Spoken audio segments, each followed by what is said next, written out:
Awful weather out there. You wanna go inside the diner?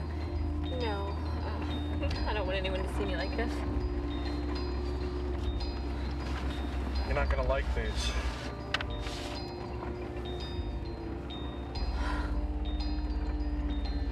It's what you thought. On a dark, rainy day in the fall of 1986, Helle Crafts learned from a private investigator that her husband was having an affair. Is that your husband? Yes. That's Richard. Shortly after this meeting, Helle Crafts disappeared. This is the story of how forensic science solved the puzzle. I first met Helle Crafts in the fall of 1986. She came in to see me and was discussing the possibility of a divorce from her husband. She was very concerned about what was happening at that time.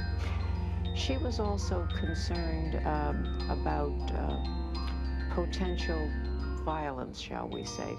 By all accounts, 39-year-old Helle Crafts was a caring mother of 3 young children in an unhappy marriage. She strongly suspected the affair. She felt she knew who the individual was, but she really wanted some confirmation. So we talked about hiring a detective to prove that, in fact, yes, he was involved with another woman at that time. It was a typical scenario of husband is never home, constantly lying about his whereabouts. And she had had enough. When Helle Crafts hired Detective Keith Mayo, she provided an important lead. A long-distance number she saw on the phone bills but didn't recognize. I met with her several days after we had caught Richard with his girlfriend. And there were many photos of affection between the two of them. Her kissing him and holding his hand and rubbing his back, those types of photos. She just broke down. She cried for at least 5 or 10 minutes, just sobbing. Helle and Richard Crafts had been married for 12 years. They both worked for the airlines, Helle as a flight attendant for Pan Am, Richard a pilot for Eastern Airlines. He was also a part-time policeman. I would describe him as, he was very cold. You know, when he looked at you, he had a very cold stare. Their relationship was not a close one, and friends say Richard sometimes hit Helle. Dearest Mother, here I am again in London. I have said to Richard, I want to be divorced. I no longer trust in Richard. Hugs, Helle. After Helle filed for divorce, she confided in friends on her flight crew. I want to tell you something I told my lawyer. If anything ever happens to me, don't think it was an accident. It was an accident, and that's an unusual comment to get from a client. On November 18, 1986, Helle returned from a European flight assignment and was dropped off at home by her best friend. It was the last time anyone saw her. A few days later, Helle missed her next flight assignment. She didn't call in, so friends called the Crafts home. Richard said she went to Denmark to visit her sick mother. Later, he told a different story, that Helle was on vacation with a friend. All which proved not to be true. And when this all came together, one started talking to the next, there was a collective sense of panic in a short time. The friends were basically telling me that she had disappeared and that she was not the type of individual who would do this. She had 3 small children. So I called Keith Mayo. I immediately told Diane that I thought we should go over to the Newtown Police Department to report her missing. And they just turned a deaf ear on us. So Mayo launched his own investigation.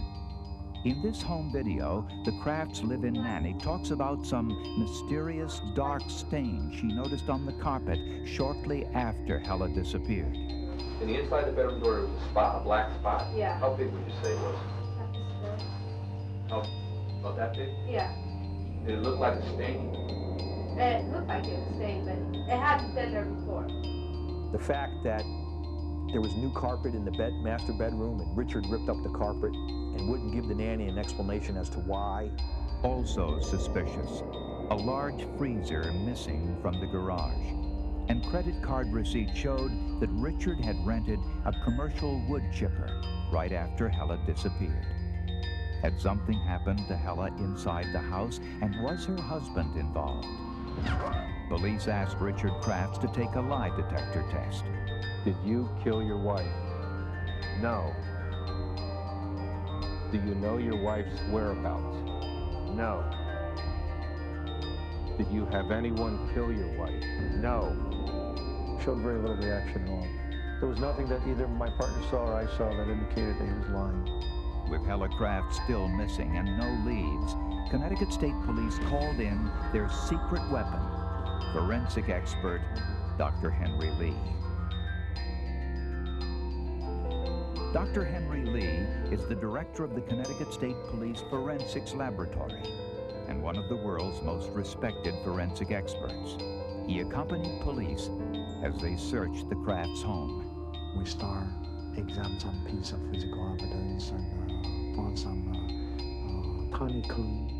On the mattress, Dr. Lee discovered 5 tiny stains, so small they could barely be seen. Could they hold the key to the disappearance of Helle Crafts? An orthotolidine solution on the mattress fibers turned blue. It was blood. A species test proved it was human blood. But was it Helle's? An antigen test revealed type O positive, the same type as Helle Crafts. And microscopic analysis revealed it was circulation blood and not menstrual. It was circulation blood. Now, which means a blood vessel has to be injured to create such a blood. Dr. Lee studied the angle and intensity of the blood's impact. He concluded the blood hit the mattress at an angle of 10 degrees, meaning it came from an individual leaning over the bed or kneeling. The blood was moving through the air at medium velocity, consistent with an injury caused by a blunt object, and there was a 6-inch blood smear on the side of the mattress. The bathroom towels had been washed recently, but Dr. Lee tested them with an orthotolidine solution. The blue areas proved the towels had been soaked with blood. The next issue, of course, the human body cannot just vanish in the air. A body has to be someplace. But there was no body, no weapon, and no witnesses. Police needed more to go on. So they looked for any unusual events that might somehow be connected to Helle Crafts' disappearance. It led to an important break. It snowed the week of Helle's disappearance. A snowplow driver reported seeing a wood chipper on a bridge about 3:30 in the morning. A man briefly appeared, wearing an orange poncho. He saw the same wood chipper again on River Road about an hour later. I said, well, take this man to the location, to the exact location where he saw the wood chipper. It was here, where the Housatonic River runs into Lake Zoar. Police searched the riverbank. All they found were a few mounds of wood chips. But when they took a closer look, they found a piece of an envelope. It was mail, addressed to Miss Helle L.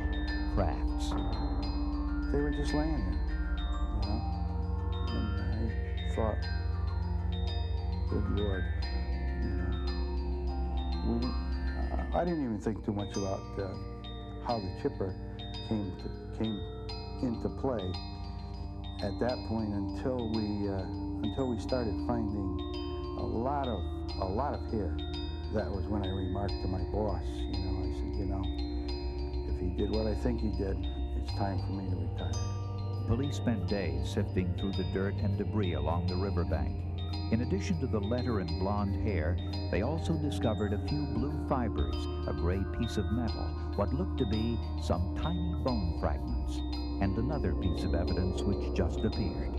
The sun had melted the snow away from this wall, and right against the wall, laying right on top of the leaves, a painted fingernail. Divers explored the bottom of the river and found pieces of a chainsaw.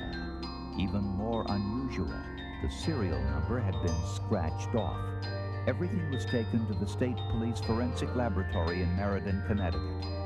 Because any investigation involves so many specialty areas, that's why we start calling in forensic team. By now, the story was front-page news around the world. Richard Crafts was a suspect, but he maintained his innocence, saying he didn't kill his wife, he didn't know her whereabouts, and that he had passed a lie detector test. But the forensics might tell a different story. When Dr. Lee convened the first meeting of his forensic team, he knew they faced a difficult task. They need either that piece of paper from me that says somebody's dead, or occasionally a huge pile of evidence to convince them. To identify the individual became a scientific challenge. They began by examining every notch of the chainsaw and found some human hair, tissue, and a minute piece of fiber. In size, it was barely visible with the naked eye on the cutting edge of the chain. The fiber was a bluish-green cotton, the same color as Helle's favorite cotton nightshirt. And it matched other blue fibers found at the river. But since the serial number was scratched away, it was impossible to tell who owned the chainsaw. Or was it? By using a particular chemical solution, that will eat away the upper layers of the metal that have been altered by the water or by some physical attempts to alter the serial number. It worked. The serial number on the chainsaw, 59211616. It matched the warranty card sent in by Richard B. Crafts. Next, forensic experts wanted to find out whose hair was on the chainsaw and at the river. Every one of the 2,660 hairs was examined under a microscope. A lot of the hairs had been cut, but not cut with a scissors. Did it belong to Helle Crafts? So we have to find some known hair to compare. Basically, we use our hairbrush. They concluded that the hairs found on the chainsaw and at the river were microscopically similar to the hair from Helle's hairbrush. Next, they turned their attention to the fingernail with the bright red nail polish. A chemist compared it to a bottle of Helle's fingernail polish found in her home, analyzing the various organic compounds. These graphs show that the polish on the fingernail found at the river is the same as polish taken from the bottle found on Helle's nightstand. Good forensic work determined that the fingernail polish and the hair were both similar to Helle's, but they couldn't prove she was dead. I received a phone call from Dr. Lee asking me if I would come and take a look at these little pieces of what he thought to be bone, and wanted me to see if I could identify them in any way. Dr. Lee suspected that the bones found at the river had gone through the wood chipper Crafts had rented. So Dr. Lee got the same machine and ran a test. This is actual footage. A pig was put through the chipper, since their skin and bones are similar to humans. Dr. Lee noticed that the chipper produced a unique signature type of cut, one that matched the cutting pattern on the debris found at the river. What I was presented with was these very, very tiny, literally millimeter-sized fragments of bone. And in amongst some of these fragments, it was possible to see that some of the fragments indeed came from a human. Under a spectrograph, Dr. Harper noticed tiny grooves in the bones. The grooves told a story. They were formed by blood vessels inside the top of the skull, something only humans have. They also identified skull fragments from the side of the head. And these were the most important from a forensic point of view. So if the fracture's beveling outwards, the force came from the inside. We know it was a whole lot of force. So we didn't know if that's what killed her, We don't know if she was dead before it happened, but we certainly knew she was dead afterwards. So now we know a human being is dead. The next question is, who? Dr. Harper froze some of the bone fragments with liquid nitrogen, then ground them to a fine powder. Tests revealed the bones came from an individual with type O positive blood, Helle Crafts' blood type. Finally, Dr. Lee turned his attention to the gray piece of metal believed to be a crown to a tooth. But there was no human remains on that crown, so that couldn't be used as a form of identification. They needed more. So Dr. Lee asked Dr. Karazoulis himself to go to the river where he searched for 5 days. I'd been at the crime scene for maybe 8 hours. I slipped and fell into the brook. And I had a pail and I was picking evidence up. And I cleaned my hand off in this pail that I was collecting evidence in. When I came into the tent, I put all the contents of the pail down. I washed my hand and I looked down and there was the tooth. But was it Helle Crafts? And I was able to match all the years of different x-rays. So I imagine it was from 1986 back to 1982. So I had no doubt in my mind that the tooth I found came from Helle Crafts' mouth. Finally, the forensic team had an actual match. And they say, Helle Crafts' teeth are in this pile. And they were knocked out of her head violently. And we have a human head going through violent injury in the same pile. So we said, that means Helle Crafts is dead. Based on the forensic evidence, Richard Crafts was arrested and charged in the murder of his wife. What happened to Helle Crafts? Based on the forensic evidence, a reasonable scenario can be pieced together. Thanks for the ride. On November 18th, Helle Crafts returned from her flight to Germany around 7 p.m. She put the children to bed around 8. The nanny had the night off and wasn't expected home until midnight. Before going to bed, Helle changed into her favorite blue nightshirt, looked through her mail, stuffed it into her pocket, and began changing the sheets. I don't believe you. You know, I can't take this anymore. Why don't you just get out? No, you get out. You get out. Leave me alone. Then it happened quickly.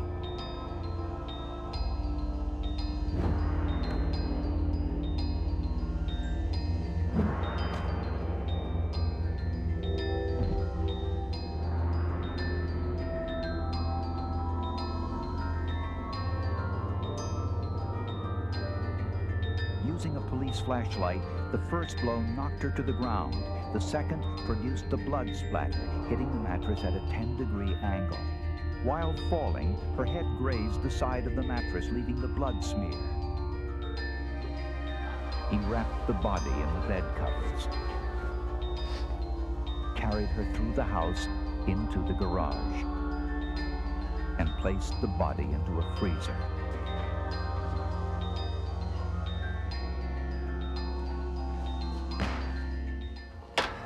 Richard tried to clean up the blood with some towels which were later washed, but traces of blood remained on the towels, later discovered by Dr. Lee.